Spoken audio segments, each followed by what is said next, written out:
What happens when a group of wealthy teens decides to humiliate a hard-working taxi driver over his 15-year-old Toyota Camry? They record videos, laugh at his accent, and mock his immigrant background. But what these privileged kids don't realize is that the next passenger waiting at the curb is none other than Keanu Reeves. And in the next few minutes, they're about to learn the most expensive lesson of their lives. Michael Martinez gripped the worn steering wheel of his 2008 Toyota Camry, the morning sun streaming through the windshield as he navigated the busy streets of downtown Los Angeles. At 45 years old, his weathered hands told the story of 20 years behind the wheel, each line etched by countless hours of driving through the city he now called home. The Camry, with its fading silver paint and over 200,000 miles on the odometer, wasn't just a car to Michael. It represented everything he had achieved since arriving from Mexico 2 decades ago. He kept it meticulously clean, the interior spotless despite its age, the engine maintained with a kind of care that came from someone who understood the value of making things last. Every morning, Michael would wake up at 4 a.m. in his small apartment in East L.A., careful not to disturb his wife Rosa and their 2 teenage daughters, Elena and Sophia. The girls were both honor students at the local high school, their academic achievements displayed proudly on the family's refrigerator. Their education was the reason Michael worked such long hours, often driving until midnight to ensure there would be enough money for college applications and SAT prep courses. The old Camry's trunk held a small cooler with his lunch, Rosa's homemade tamales and a thermos of coffee, along with emergency supplies, a first aid kit, and a stack of clean microfiber towels he used to wipe down the seats between rides. The car's registration and insurance documents were neatly organized in a folder in the glove compartment, alongside thank you notes from grateful passengers who appreciated his professionalism and kindness. Despite the rising popularity of rideshare services, Michael remained loyal to his taxi medallion. He had earned it through years of saving and studying, passing the city's rigorous licensing exam on his first attempt. The medallion number, 4573, was displayed proudly on his cab's roof light, recently polished despite its age. That morning, as he pulled into his regular spot at the airport taxi stand, Michael noticed his reflection in the rear-view mirror. The gray starting to show at his temples reminded him of time's passage, but his eyes still held the same determination they had when he first arrived in America.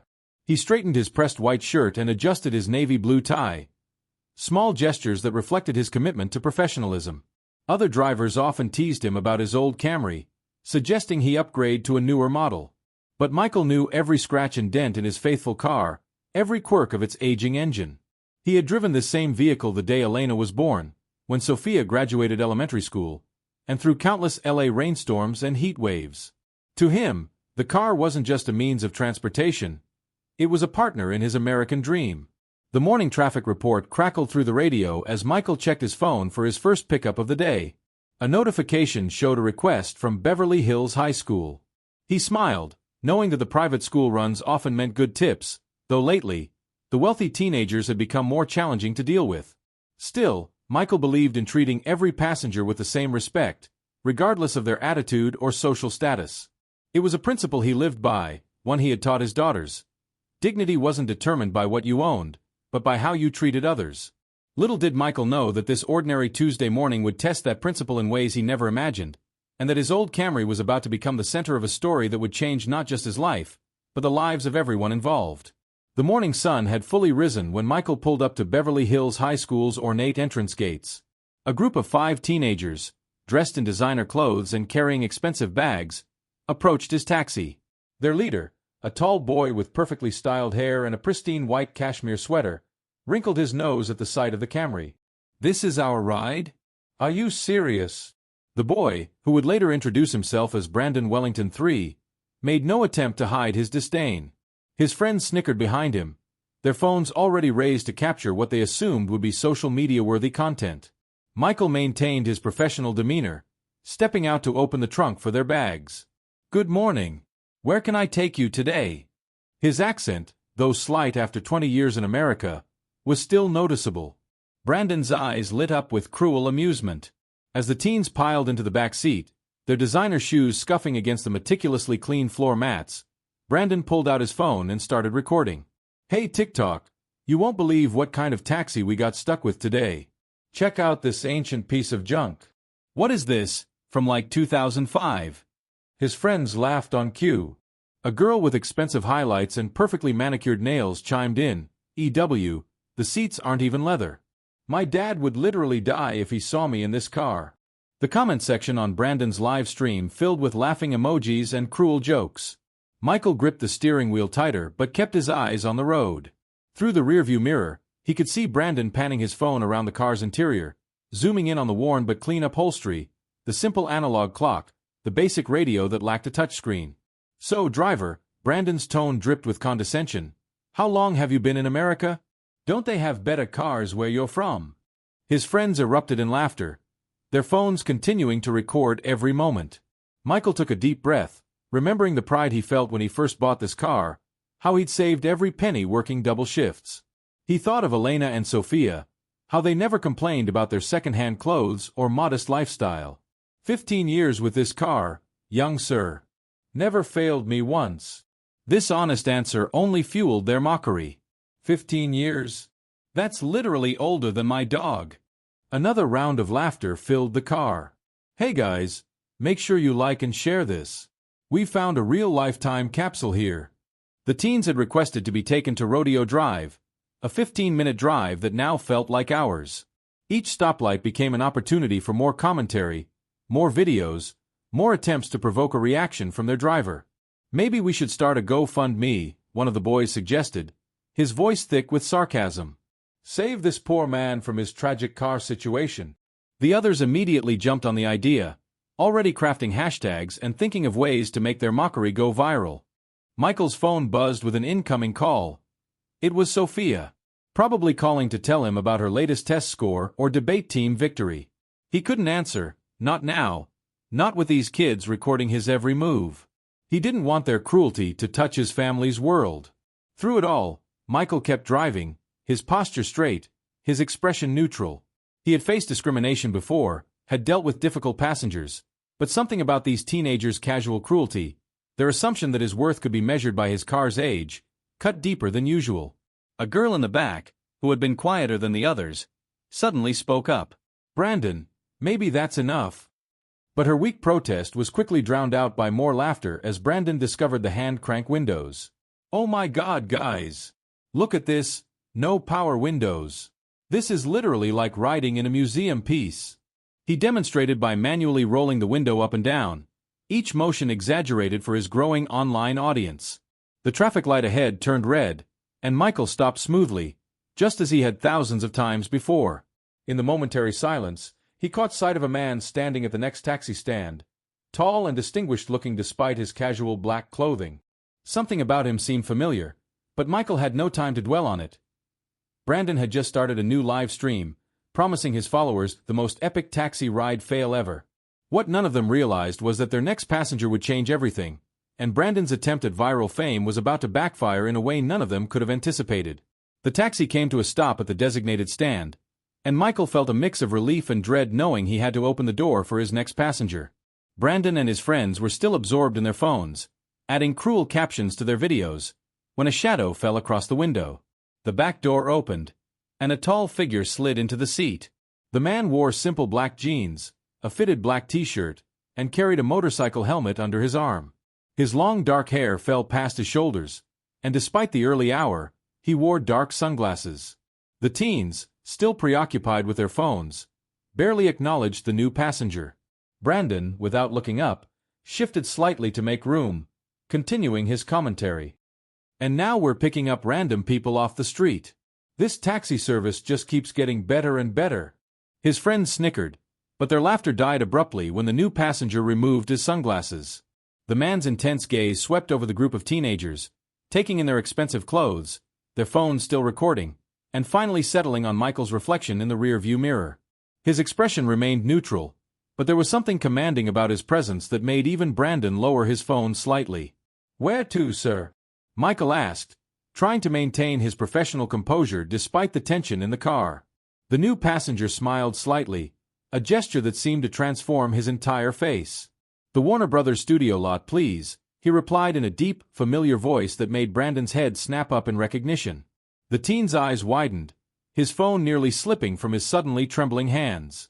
One of the girls gasped softly, "Oh my God." The quiet one who had tried to stop Brandon earlier whispered, "That's Keanu Reeves." The atmosphere in the taxi shifted instantly. Brandon's face drained of color as he realized that his entire social media audience had just witnessed him mocking a taxi driver in front of one of Hollywood's most respected actors. His friends sat frozen, their phones still recording but now forgotten in their laps. Keanu leaned forward slightly, his voice carrying that same calm authority he brought to his most iconic roles. "I couldn't help but overhear your earlier comments about this vehicle." The teens shifted uncomfortably in their seats. "Would you mind telling me what exactly you find so amusing about a man earning an honest living?" Brandon opened his mouth, then closed it again. His carefully cultivated social media persona crumbled under Keanu's steady gaze. The live stream continued to run, but now the comment section was filling with a very different kind of message. "This car," Keanu continued, running his hand along the clean upholstery, "reminds me of my first vehicle. Not everyone starts with a Ferrari." He paused, looking directly at Brandon. "Though I suspect you didn't earn your first car either, did you?" The silence in the taxi was deafening. Michael continued driving, his hand steady on the wheel, but his heart raced as he listened to one of Hollywood's biggest stars defend his dignity. Through the rearview mirror, he could see Brandon's friends shrinking into their seats, their earlier bravado completely evaporated. Keanu turned his attention to Michael. "How long have you been driving this route, sir?" 20 years, Michael replied, his voice steady despite his emotion. "Since I came to America." 20 years of service to this city, Keanu repeated, letting the words hang in the air. 20 years of helping people get where they need to go, safely and professionally. He turned back to the teens. "And you thought that was something to ridicule?" Brandon's phone slipped from his hands, clattering to the floor. The live stream was still running, now with thousands of viewers watching as their idol delivered a masterclass in humility. The comment section exploded with support for Michael and criticism for the teen's behavior. "Sir," Brandon finally managed to stammer, "We didn't mean." "But you did mean it," Keanu interrupted, his voice firm but not unkind. "Every word, every laugh, every video was intentional. The question is, what are you going to do now that you realize how wrong you were?" The remaining drive passed in silence, the teenagers' original destination forgotten as they sat in shared shame. Michael navigated through the morning traffic with the same skill and care he always showed, but now there was something different in his posture.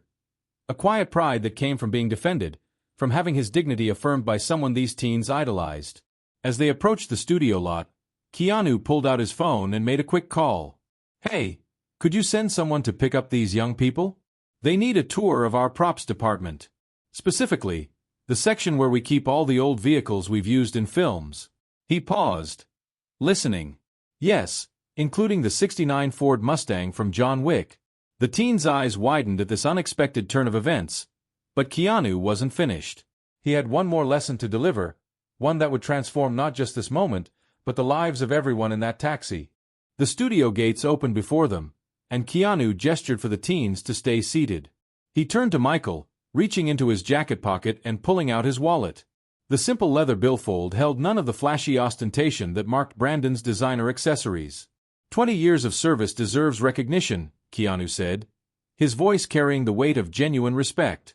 He pulled out several $100 bills, counting them deliberately so the still recording phones could capture every moment. $10,000. Not because you need charity, but because your work has value. Your dignity has value. Michael's hands trembled as he watched through the rearview mirror. Keanu placed the money in the center console, then turned back to the teenagers. "Each of these bills represents something you mocked. The manual windows you laughed at?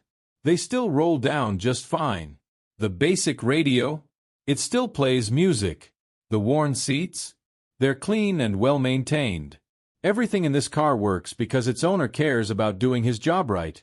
Brandon stared at the money, then at his expensive watch, his designer clothes suddenly feeling like a costume he didn't deserve to wear.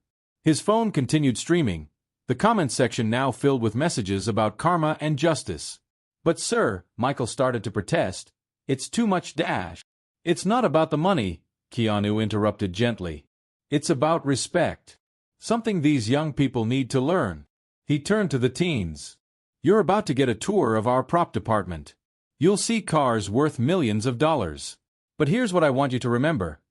None of them are worth anything without the people who maintain them, drive them, and treat them with respect." A studio security guard approached the taxi, ready to escort the teenagers. Before they left, Keanu had one final message. Your phones have been recording this whole time. Usually, I avoid being filmed without permission, but today, I want you to keep those videos up. Let people see what happens when privilege meets reality. Brandon looked down at his phone, the live stream still running. The comment section had exploded with support for Michael, with viewers sharing their own stories of hard-working parents and humble beginnings. The hashtag they'd planned to use for mockery had transformed into a symbol of respect for working people. Mr. Reeves, Brandon said, his voice barely above a whisper, I'm sorry. We were wrong. His friends nodded, their earlier arrogance replaced by genuine shame. Don't apologize to me, Keanu replied. Apologize to Mr. Martinez. And then do better. Show the world that you learned something today. The teenagers turned to Michael, their faces flushed with embarrassment. Brandon spoke first, his carefully cultivated social media persona stripped away, leaving just a humbled teenager. Mr. Martinez, I'm truly sorry. What we did was cruel and wrong. Michael met their eyes in the rearview mirror, and in a moment that would later go viral for all the right reasons, he smiled. We all make mistakes, young man. What matters is how we learn from them. The security guard opened the door, and one by one, the teenagers stepped out. But before Brandon could exit, Keanu placed a hand on his shoulder. Your followers are still watching. Why don't you tell them what you learned today? Brandon picked up his phone, facing the camera with tears in his eyes. I messed up today. I judged someone based on their car, their accent, their job. But Mr. Martinez has something I didn't have until now. Real dignity. And Mr. Reeves just showed me what real class looks like. I'm ending this stream, but I'm leaving these videos up as a reminder to do better. As the teenagers followed the security guard toward the prop department, Keanu remained in the taxi with Michael.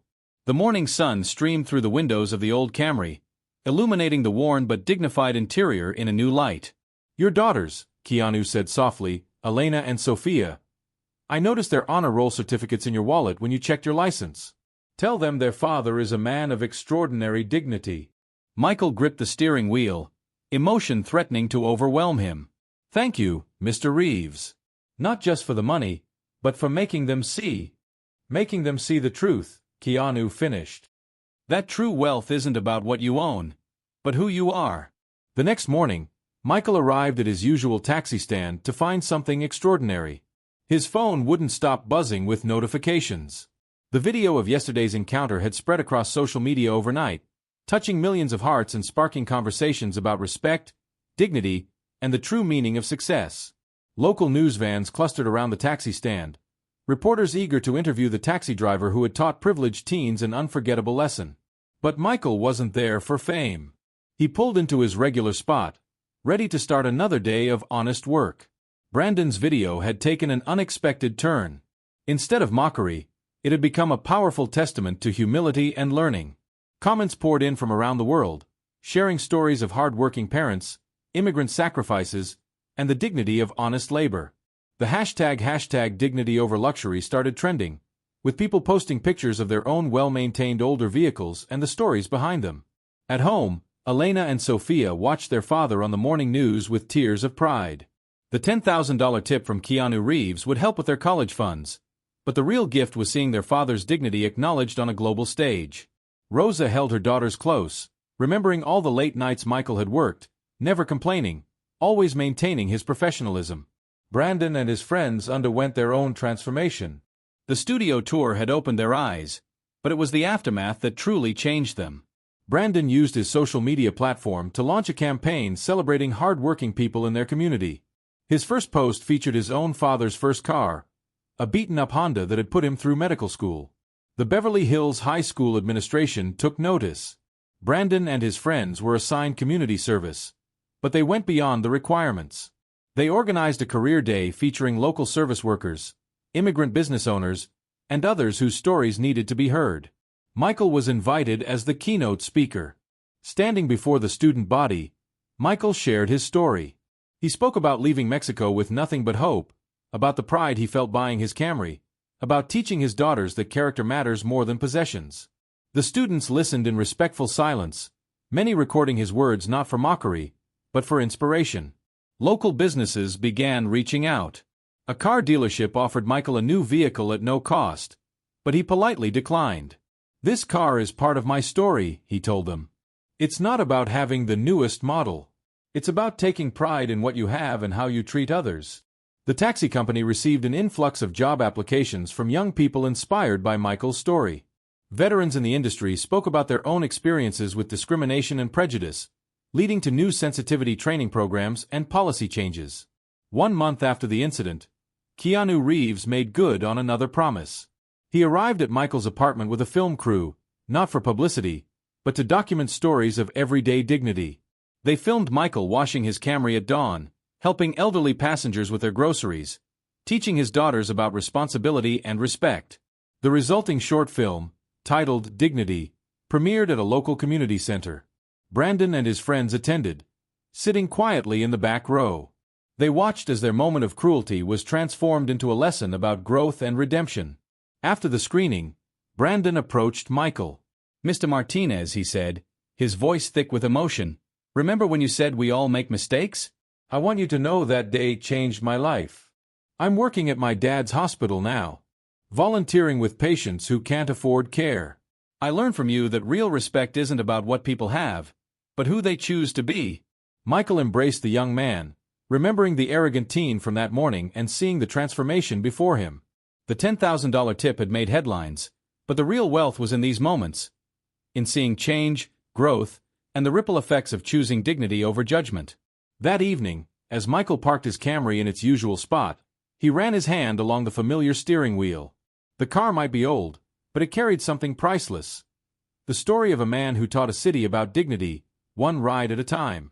1 month later, Michael's taxi stand had become a symbol of something greater.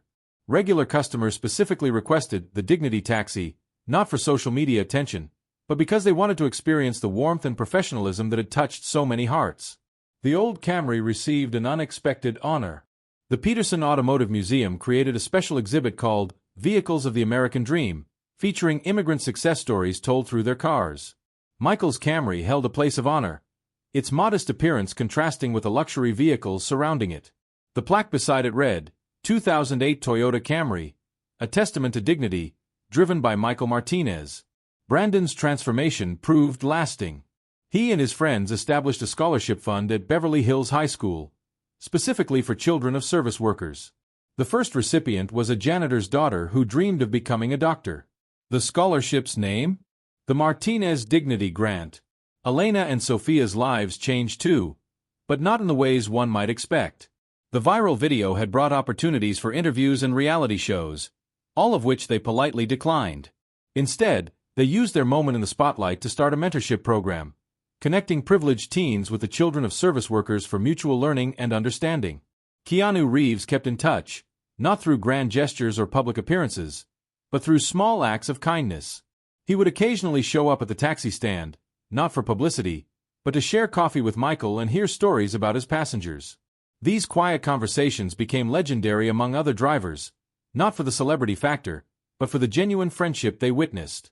The Beverly Hills community underwent its own transformation. Other taxi drivers reported a marked change in how teenagers treated them.